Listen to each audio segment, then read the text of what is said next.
adalah suatu benda atau alat tukar yang diterima oleh masyarakat umum untuk melakukan kegiatan pertukaran barang dengan barang lain.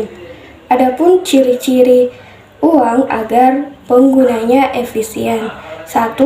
Tahan lama atau durability. 2. Diterima oleh masyarakat umum tanpa adanya keraguan. Ketiga, ringan dan mudah dibawa atau mudah dipindahkan. Keempat, mudah dibagi tanpa mengurangi nilainya.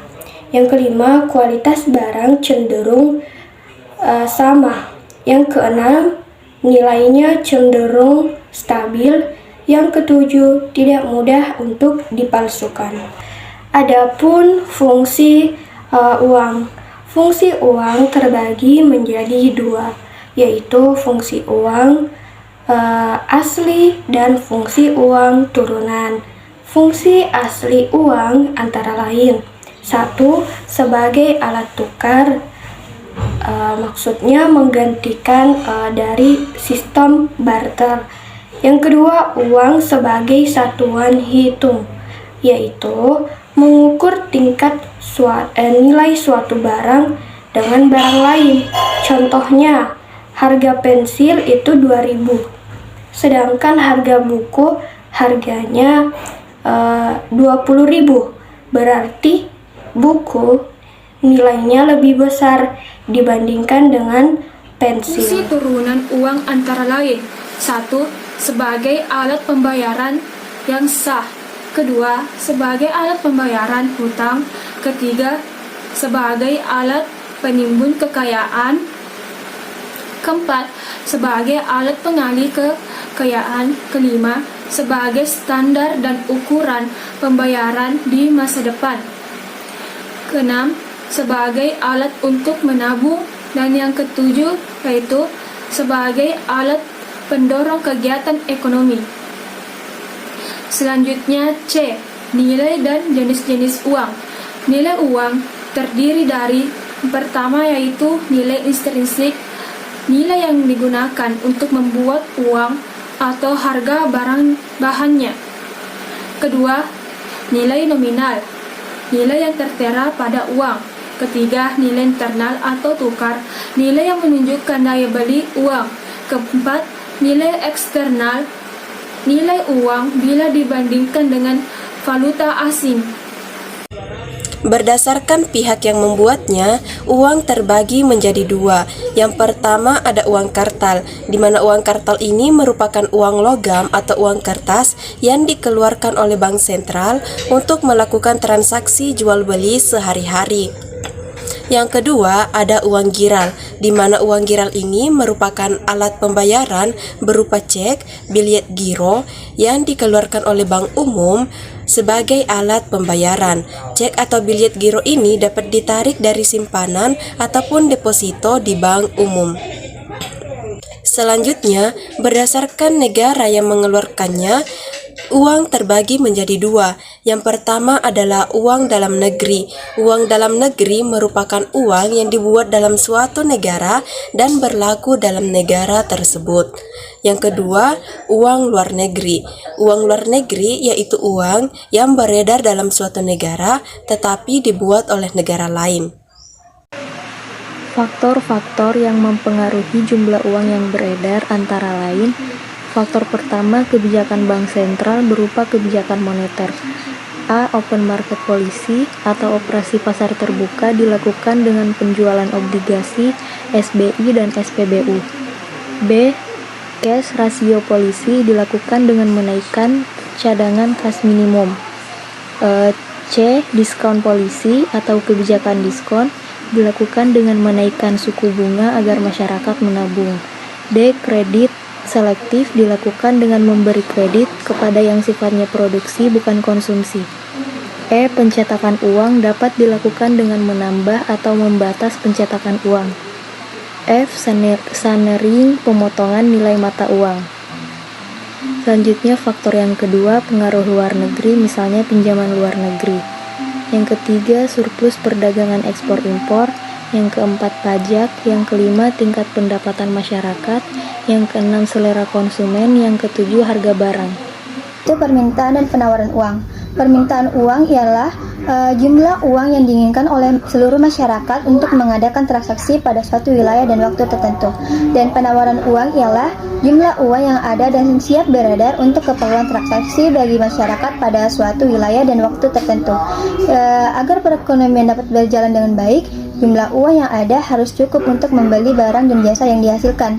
Yang pertama, bila uang kurang, kebutuhan masyarakat tidak terpenuhi dan akan terjadi deflasi atau resesi. Yang kedua, bila uang berlebihan, harga-harga akan mengalami kenaikan dan akan terjadi inflasi.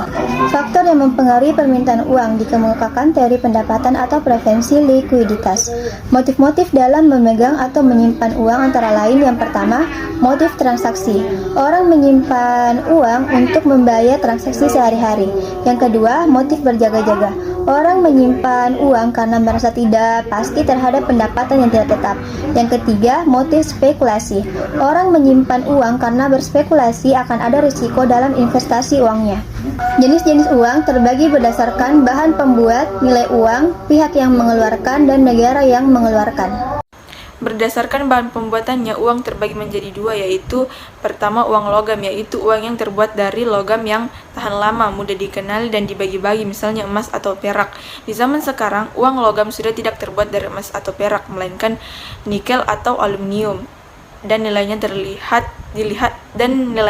dari nominalnya. Yang kedua itu uang kertas, yaitu uang yang terbuat dari kertas atau menyerupai kertas yang penggunaannya diatur undang-undang dan kebiasaan.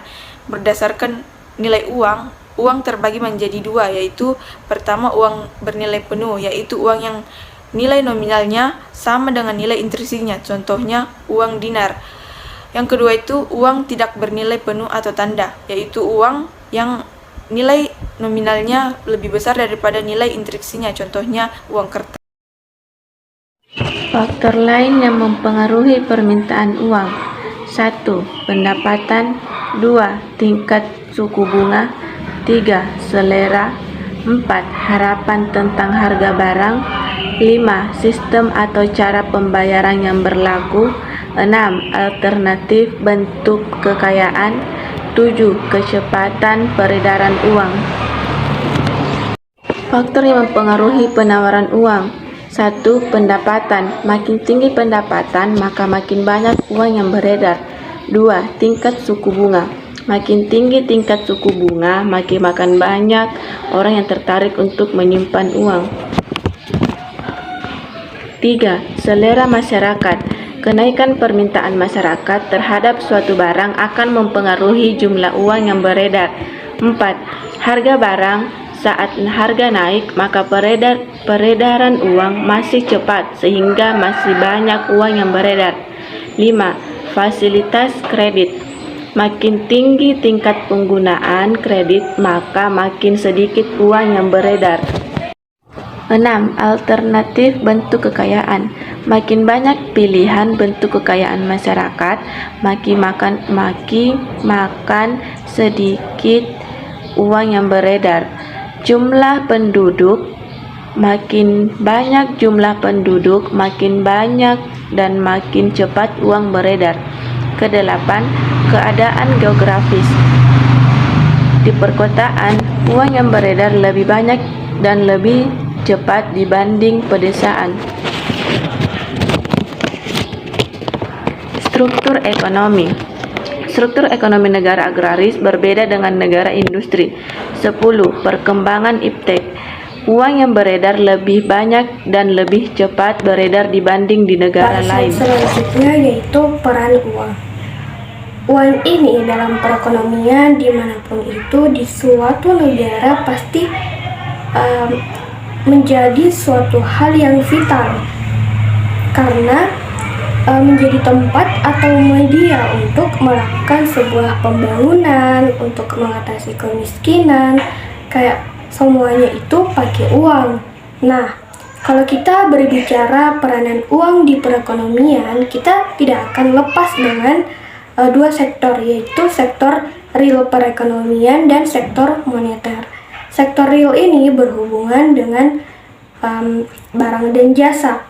Sedangkan sektor moneter ini berkaitan dengan uangnya itu sendiri. Nah, peranan dan keterkaitan antara uang dengan kegiatan perekonomian itu sangat erat dan sangat kuat. Bisa dianggap sebagai suatu hal yang bersifat alami, karena semua perekonomian di negara dimanapun itu pada dasarnya bisa dilihat dari dua faktor yang saling berkaitan,